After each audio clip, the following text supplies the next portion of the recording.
Como a vida começou na Terra? Esta pergunta acompanha a humanidade há séculos.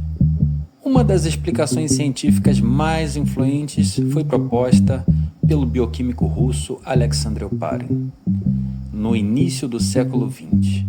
Hoje, vamos entender como, segundo sua teoria, moléculas simples deram origem aos primeiros coacervados, que evoluíram para células heterotróficas e depois para células autotróficas, as ancestrais das primeiras algas.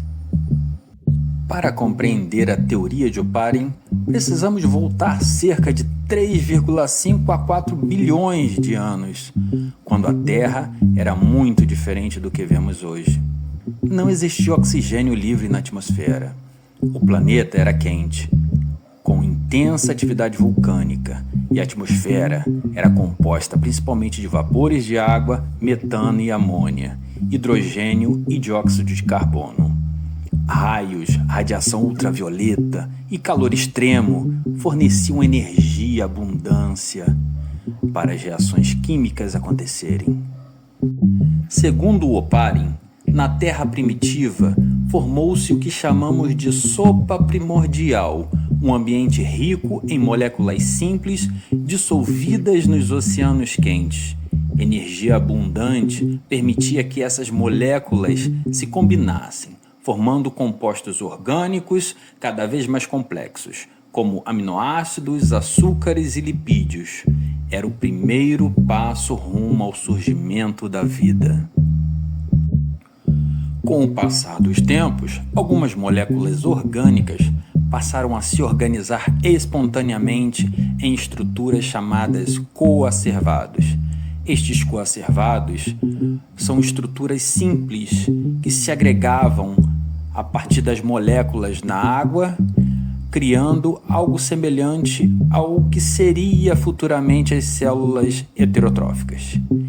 Eles não eram vivos, mas apresentavam características importantes. Podiam crescer, absorver moléculas do ambiente e até se dividir em forma rudimentar. Para Oparin, os coacervados representam a transição entre a química e a biologia, como uma espécie de primeira aparição do que seria o rudimentar de uma vida.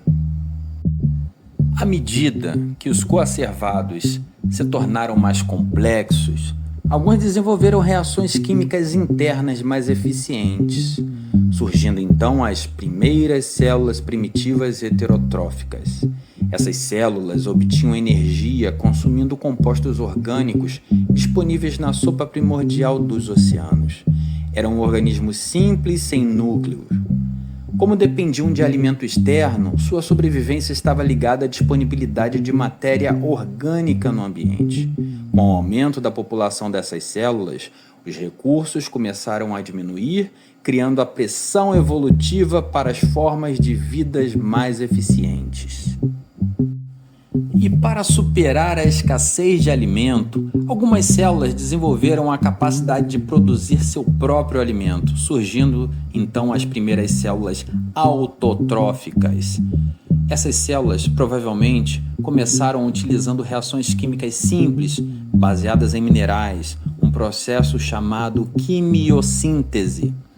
Mais tarde, um grupo especial dessas células desenvolveu um mecanismo ainda mais revolucionário, a fotossíntese, usando a luz do sol para produzir a energia da vida. A fotossíntese liberava oxigênio como subproduto, mudando completamente a atmosfera da Terra e abrindo caminho para formas de vidas mais complexas. Com o tempo, células autotróficas fotossintetizantes tornaram-se mais sofisticadas, formando colônias e estruturas multicelulares simples. Entre esses organismos primitivos estavam os ancestrais das atuais algas, que desempenharam um papel fundamental na produção de oxigênio e na construção das bases da cadeia alimentar oceânica. As primeiras algas foram um marco na história da vida, pois ajudaram a transformar a atmosfera, permitindo o surgimento de organismos mais complexos. A teoria de Oparin mostra que a vida surgiu de um processo lento e gradual, onde essas moléculas simples deram origem aos primeiros coacervados. Esses coacervados se organizaram e começaram a se diferenciar em células heterotróficas. Essas células heterotróficas, elas conseguiram se modificar a ponto de dar origem a células autotróficas, e essas células autotróficas evoluíram até as primeiras algas. Essas primeiras algas que encheram a nossa atmosfera de oxigênio. Esse caminho revela a incrível capacidade da matéria em se organizar e evoluir, dando origem à diversidade de seres vivos que vemos até hoje. A jornada da vida começou de forma simples, mas transformou para sempre o nosso planeta Terra. Quero agradecer a você que esteve comigo até este momento aqui no vídeo. E caso tenha gostado, dê o like, compartilhe e se inscreva no canal para que possamos divulgar essa ideia para muito mais pessoas e assim divulgar a ciência em nosso país. Muito obrigado.